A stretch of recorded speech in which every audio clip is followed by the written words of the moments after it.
Karibu katika chaneli yetu ya Mautundu Online, na kama bado hujasubscribe kwenye chaneli yetu, subscribe chini ya video hii na kisha gusa alama ya kengele, na utakuwa umejihakikishia kuwa mwanafamilia wetu na hautopitwa na habari zetu za ukweli na uhakika zinazotendi katika mitandao ya kijamii na hata mataifa mbalimbali. Uongozi wa Gigy Money waweza kukanusha voice note ambazo zilikuwa zikisambaa katika mitandao ya kijamii kwamba mwanadada Gigy Money alikuwa goba au masana,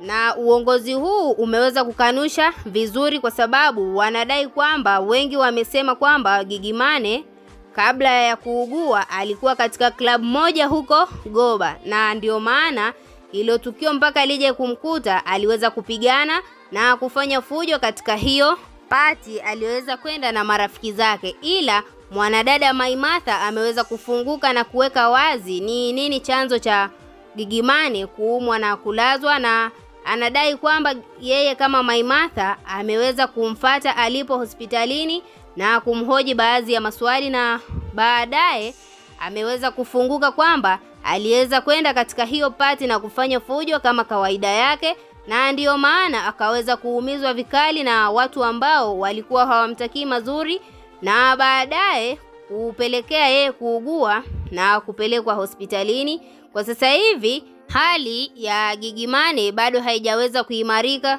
kwa sababu hata sauti yenyewe haitoki vizuri, ni kwa kulazimisha, na Maimartha ameidhinisha hilo kwa kusema kwamba Gigy Money aliweza kufanya fujo katika party, ndio maana ikapelekea hata chanzo cha yeye kuugua na kukaa hospitalini kwa muda mrefu. Ameendelea kuwasisitiza Watanzania waendelee kumwombea Gigy Money kwa sababu afya yake bado sio nzuri sana, na hajaweza hata kutambua baadhi ya watu ambao wanakuja kumsalimia au kumtembelea katika hiyo hospitali. Maimartha aliweza kuweka uwazi huo katika mitandao ya kijamii baada ya yeye kwenda kujiridhisha kwa kumfata Gigy Money hospitalini na kuona hali yake halisi, na aliweza kumpiga baadhi ya picha na kuziposti katika mitandao ya kijamii na kuandika kwamba Gigy Money anahitaji maombi yenu ili aweze kurecover na kuendelea katika shughuli zake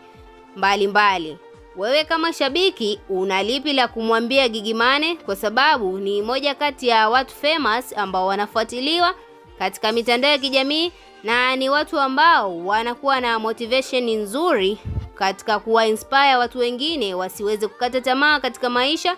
Na kama tunavyomjua Gigy Money ni moja kati ya watu wazuri hapa Tanzania. Tuachie maoni yako ndani ya comment section, na vile vile usisahau kusubscribe, kulike na turn on notification.